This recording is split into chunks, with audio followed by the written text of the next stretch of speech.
bashkë me kolegët e opozitës ne jemi përpjekur për ta trajtuar këtë si një çështje në shërbim të qytetarëve, edhe në shërbim të mbrojtjes së drejtave kushtetuese, të cilat janë pjesë e fokusit dhe punës së komisionit tonë, dhe më vjen keq që disa elementë shumë të rëndësishëm këtu nuk janë theksuar. Ne kemi diskutuar në këtë komision për minimumin jetik. Avokati i popullit ka prezantuar 2 herë minimumin jetik dhe më vjen keq që me ligjin e buxhetit të shtetit koncepti minimumit jetik nuk njihet. Është shumë e vështirë për një familje shqiptare që të jetojë me pagesën sociale që jep qeveria shqiptare, ndërkohë që shpenzimet për një familje shkojnë në 90.000 lekë të reja.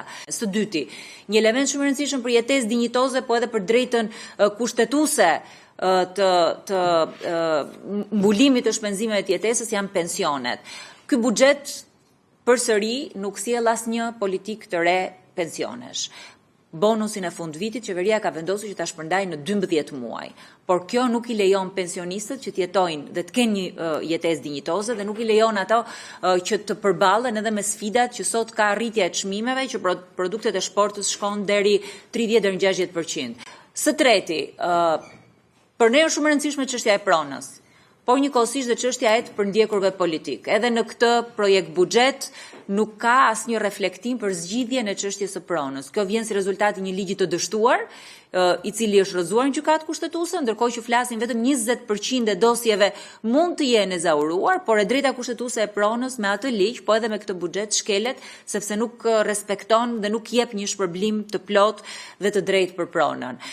Së katërti, paga minimale që qeveria propozon që të rrisë, sjell një efekt shtesë në të ardhura 150 deri në 180 milion euro, që do të paguhet nga punëmarrësit dhe punëdhënësit. Nuk është një masë që shërben në rritje të përmirësimit të cilësisë së jetës, as të mbulimit të shpenzimeve, por është një masë e cila e pashoqëruar me mbështetje nga ana e qeverisë, sjell rritje të taksave për qytetarët shqiptarë. Dhe së fundmi, në gjykimin ton, disa nga propozimet e projekt ligjeve financiare, të cilat kanë efekte në këtë buxhet, janë edhe në shkelje të drejtave kushtetuese. Një prej tyre është paqja fiskale.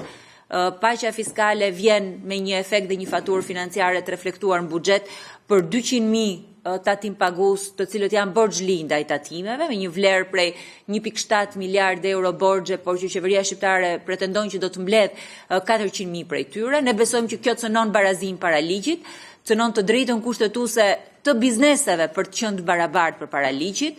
Paqja fiskale në gjykimin ton do të stimulojë dhe informalitetin në të ardhmen, do të nxjisë mospagesën e taksave, është e paqartë se cilët do të jenë përfituesit.